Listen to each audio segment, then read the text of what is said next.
మంత్రి నారా లోకేష్ చెప్పారు, చేసి చూపించారు. గల్ఫ్లో అష్టకష్టాలు అనుభవిస్తున్న తెలుగు యువకుడికి పునర్జీవనం పోశారు. అన్న ఆపదలో ఉన్నానంటూ కాపాడండి అనగానే అన్నీ తానే అండగా నిలిచారు. లోకేష్ చొరవతో సౌదీ అరేబియాలో నరకం అనుభవించిన బాధితుడు వీరేంద్ర శుక్రవారం మాతృభూమిలో అడుగుపెట్టాడు. దీంతో గత కొన్ని రోజులుగా పడుతున్న నరకానికి విముక్తి కలిగింది. కోనసీమ జిల్లాకు చెందిన అంబాజీపేట మండలం ఇసుకపూడి గ్రామానికి చెందిన సరేళ్ల వీరేంద్ర కుమార్ ఈ నెల 10న ఖతార్ వెళ్లాడు. కానీ అతడు ఏజెంట్ చేతిలో మోసపోయాడు. వంట పనికని తీసుకెళ్లి ఖతార్ నుంచి సౌదీ అరేబియాకు తీసుకొచ్చి ఎడారిలో ఒంటెల కాపరి పనిలో పెట్టారు. ఈ విషయాన్ని అతడు సెల్ఫీ వీడియో ద్వారా చెప్పి బోరున విలపించాడు. తిండి నీరు లేక అలమటిస్తూ రక్తపు వాంతులతో తన ఆరోగ్యం క్షీణించిందని వాపోయాడు. ప్రభుత్వం తిరిగి స్వదేశానికి తీసుకురావాలంటూ సెల్ఫీ వీడియో ద్వారా తెలియపరిచాడు.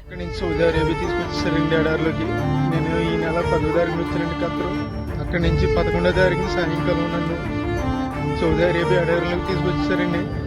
పెద్ద మనసుతో నాకు సాయం చేయండి, నన్ను ఈ నరకం నుంచి నన్ను కొంచెం బయటపడండి ప్లీజ్. నన్ను కానీ అలా వదిలేదండి. 10 రోజుల్లో కనుక నేను అలా ఉంటే కనుక చచ్చిపోతానండి. వీరేంద్రకు జరిగిన మోసాన్ని, అతడి ఆవేదనపై సుమన్ టీవీలో వరుస కథనాలు ప్రసారమయ్యాయి.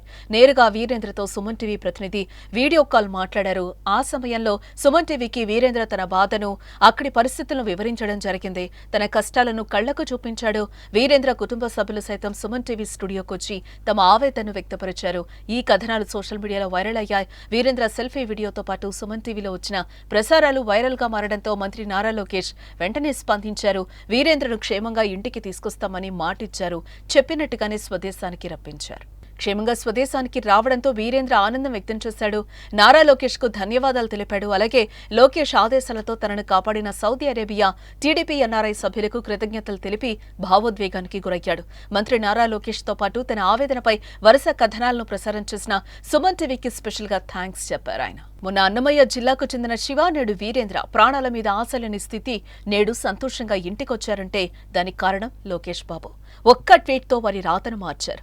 వారితో పాటు వారి కుటుంబ సభ్యుల కన్నీళ్లను తుడిచిన లోకేష్ కు హ్యాట్స్ ఆఫ్ చెప్పాల్సిందే. సార్, నేను సౌదీ అరేబియా డెజర్ట్ లో ఇరుక్కుపోయిన స్ట్రక్ అయిపోయాను కదా సార్. నేను లోకేష్ గారికి రిక్వెస్ట్ పెట్టిన తర్వాత ఆయన చాలా ఫాస్ట్ గా రియాక్ట్ అయ్యారు సార్. రియాక్ట్ అయిన వెంటనే ఇక్కడ డాక్టర్ వేమూరి గారికి ఆదేశాలు ఇచ్చారంట సార్. ఆయన తర్వాత వేమూరి గారు, అలాగే Saudi Arabia president Khalid Saifullah గారు, తర్వాత రాధాకృష్ణ గారు, వీళ్ళందరూ నన్ను రెస్క్యూ చేశారు సార్. ఎన్ఆర్ఐ టీడీపీ టీం మొత్తం అందరూ నన్ను చాలా రెస్క్యూ చేసేసారు సార్. చాలా హెల్ప్ సార్ చేశారు సార్. చాలా ఆ సాయం నేను ఎప్పటికీ మర్చిపోలేను సార్. లోకేష్ గారికి చాలా థ్యాంక్స్ అండి. ఇది ఈ జన్మకు మర్చిపోలేను సార్. అలాగే ఎన్ఆర్ఐ టీడీపీని ఎవరిని మర్చిపోలేను sir. Special thanks to Lokesh గారు, నారా లోకేష్ గారు, అండ్ ఖాలిద్ సైఫుల్లా గారు, అలాగే డాక్టర్ వేమూరి గారు, అలాగే రాధాకృష్ణ గారు. చాలా థ్యాంక్ యూ సార్. అక్కడి నుంచి సౌదీ అరేబియా తీసుకొచ్చారండి ఎడారిలోకి. నేను ఈ నెల 10వ తారీఖున వచ్చానండి ఖత్తరు. అక్కడి నుంచి 11వ తారీఖున సాయంకాలం నన్ను సౌదీ అరేబియా అడవులకు తీసుకొచ్చారండి. పెద్ద మనసుతో నాకు సాయం చేయండి, నన్ను ఈ నరకం నుంచి నన్ను కొంచెం బయటపడండి ప్లీజ్. నన్ను కానీ అలా వదిలేదండి. 10 రోజుల్లో కనుక నేను అలా ఉంటే కనుక చచ్చిపోతానండి.